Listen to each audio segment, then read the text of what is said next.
Recently, I saw two very smart guys lecture on Python client-server programming.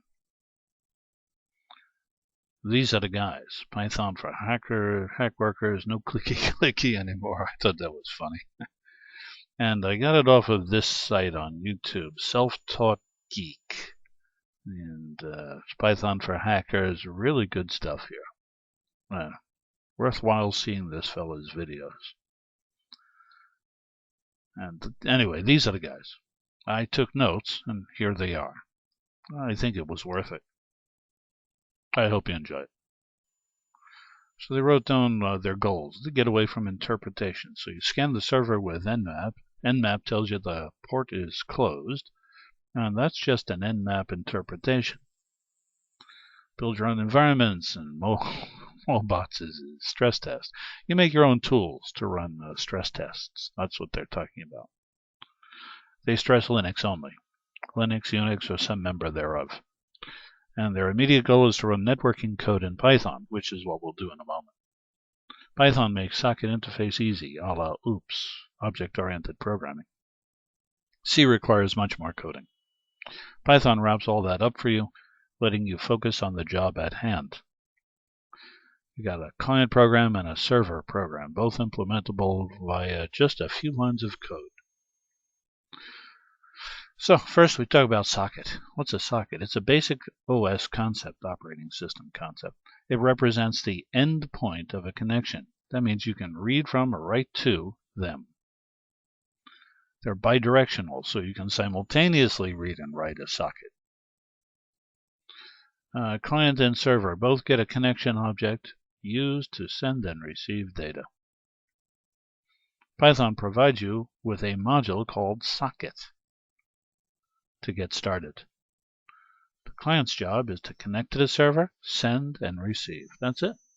Each job requires one line of Python code to get it up and running. Amazing. So let's start with the code. First thing, I import socket. I get the socket module. Next thing, the socket function in the socket module is called. Here, s equals socket.socket. Then I hand it these parameters.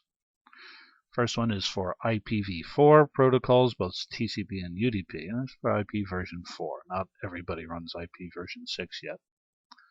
And this is the type of communication that will be going through this socket. This will be connection-oriented and a TCP byte string. One more time, please. That was confusing. In other words, AFINet requests a TCP connection wrapped in IP packets. Most simple, please. Okie dokie. We want a socket object used by TCP IP. That's what this is saying, basically. Got it. Now he takes this connection and he assigns it to the letter S. Okay, so S represents this connection that has now been established. S? Yes, I want you to connect to something. Now we got to tell the client to connect to a destination address and port. S, connect to something. Okay, what do you want me to connect to? The local host 8081. Now, localhost is your address 127.0.0.1. That's the address. And 8081 is the port. So I'm giving them an address and a port. This port means that there's going to have to be a server listening at this port. I mean, you're making a connection. You're going to be talking to someone. Somebody's got to be listening. Where? Here. 8081. S, this is what I want you to do. Send port 8081 this message. Happy hacking. Now, S, yes. Receive. Expect to receive back a maximum of 1024 bytes. S, expect to receive back a maximum of 1024 bytes. Okie dokie, I'll expect that. Oh, and assign that to the variable data, please. All right, I'll do that too. Assign the received data to the variable data. Okay, I'll do that too.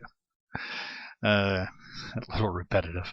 Close the connection, please, Mr. S. And he closes it. Oh, one more thing. Would you please print the words received onto the screen?